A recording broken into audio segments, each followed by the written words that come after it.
There are 7 days in a week and 52 weeks in a year. My name is Laura Curtis, and my 1,777 weeks to my 34 years of life began at Arlington Memorial Hospital, where I was born to my parents, Bo and Denise Davis. They say that time is free, but yet it's priceless. I grew up with the opportunity to create priceless memories knowing my great-grandparents. I knew 4 of my great-grandmothers and 2 of my great-grandfathers. If I can direct your attention to the screen, in the top right-hand corner, you'll see a picture of me with my great-grandmother, who we called Mimi Young. Underneath that, you'll see a photo of me with my great-grandparents, who we called Grandmother and Granddaddy Davis. Grandmother and Granddaddy Davis lived in Sulphur Springs, and we would travel there to visit them sometimes. When we would get there, my siblings and I would choose to go to the yard and pick onions out of the grass. I can still to this day remember how the onions smelt once we pulled them out. If you look on the other side of the screen, in the top left-hand corner, you'll see a picture of my siblings and I with my great-grandmother, who we called Granny. Granny lived in Greenville. I can remember traveling to Greenville to visit Granny, and she had metal piping that went around her yard. We would climb up on that metal piping and see how far we could walk without falling off. Granny also, at Christmas time, would make the best chocolate-covered peanut butter balls. They were delicious. Underneath the photo with Granny, you'll see a picture of my great-grandmother, who we called Mom. Mom and Jack Finney lived in Greenville as well. When we would go visit them at Christmas, we would always go to a Chinese restaurant. As a child, I thought that was really strange. I never really understood why that's what we chose to do. I think maybe it was the only thing open in town. We would go to this Chinese restaurant, and every Christmas, somebody in the family would order something called a poo-poo platter. As a child, I thought that was hilarious. Growing up knowing my great-grandparents was a blessing, as some people never get that opportunity.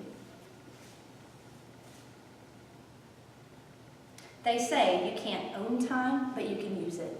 As a child, I chose to use my time cheerleading and dancing. I can still remember the joy that was brought to my face getting ready for a game when I would put on my cheerleading uniform.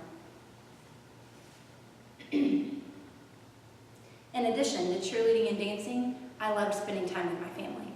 I am a middle child and have an older brother, Dusty, who's 2 years older, and a younger sister, Valerie, who's 5 years younger. In addition to playing with my siblings, I also learned a lot from my parents.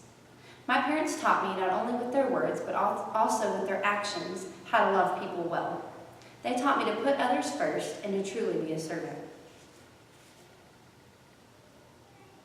In high school, I was given the opportunity to put the servant's attitude that my parents instilled in me into action. I was able to travel to Africa, where I spent time in Nigeria loving on the people there.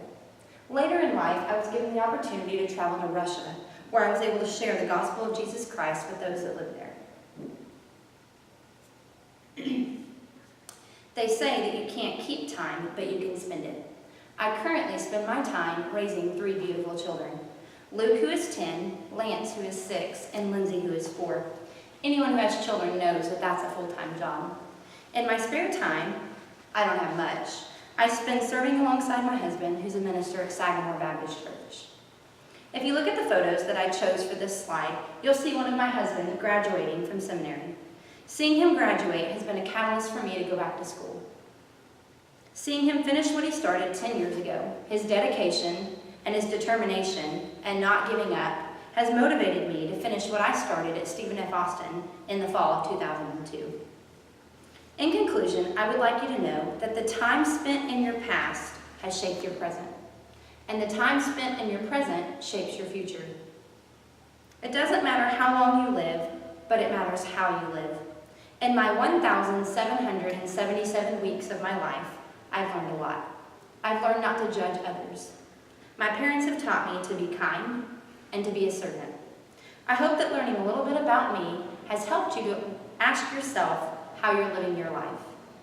I hope that you and I can both grow our circle of influence and make a difference in those around us.